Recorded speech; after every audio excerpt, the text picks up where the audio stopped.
If you're watching this video, you probably just received a letter in the mail and it said denied again.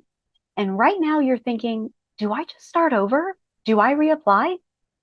I need you to stop right there because reapplying is a severe mistake at this stage and it could cost you thousands of dollars in past due benefits that you might already be owed. Stay with me because in the next few minutes, I'm going to explain what to do instead. My name is Kaitlin Wildoner, and I'm an attorney who helps disabled clients obtain their disability benefits as quickly as possible so they can focus on getting better.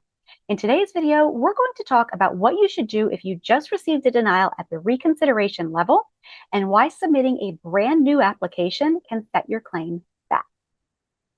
Here's something that many applicants do not realize. When the Social Security Administration eventually approves your disability claim, they often do not start paying you from that date. They can pay you back to a specific timeline that is determined based on your established onset date. That's the official date that the agency recognizes your disability started preventing you from working. When you originally filed your paperwork, that date may have been locked into Social Security's computer system. But the moment you decide to skip the appeals process and start a brand new application, that timeline can actually reset. Your onset date can reset to the date of your new application. If you have been fighting for your disability benefits for the last 18 months, reapplying can mean that you risk forfeiting that time period of past due back pay. We are talking about back pay checks that could be worth substantial sums, gone, because of a decision made out of pure frustration. Reconsideration denial letter does not mean that you must start over. It means that your case is ready to move to the next level. So what is that next level? It's called a request for hearing before an administrative law judge or ALJ. The reconsideration phase, the step that you just likely completed, is historically a rigid paper review.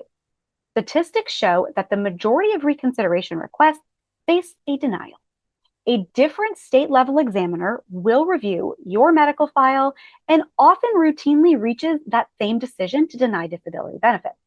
It is rarely a true second look, but a judge's hearing is completely different. This stage involves an independent judge who will hold a formal hearing, review your updated medical records, evaluate your testimony, and make a completely new decision. Statistically, this is the phase where represented claimants see their highest rates of approval. The administrative law judge level is a critical opportunity to get your voice heard. To protect your back pay and to protect your claim moving forward, you must adhere to the strict administrative timeline. Number one, check the date. Locate the exact date of your denial letter printed on the top right corner of the reconsideration notice. Number two, observe the 60-day deadline. You have 60 days from that date on the letter, plus an additional 5 days for mailing, to submit your appeal paperwork. Do not call the Social Security Administration just to check in, and don't reapply online because starting a new application might feel less intimidating. File the appeal, secure your future hearing with an administrative law judge, and protect the potential onset date that preserves your past due benefits. I know how exhausting this process is. You've been told no twice, and it can feel like the system is designed to make you walk away. If you want an evaluation of your denial letter, please reach out to our office. We provide a free consultation to discuss your case and see what I can do to help you.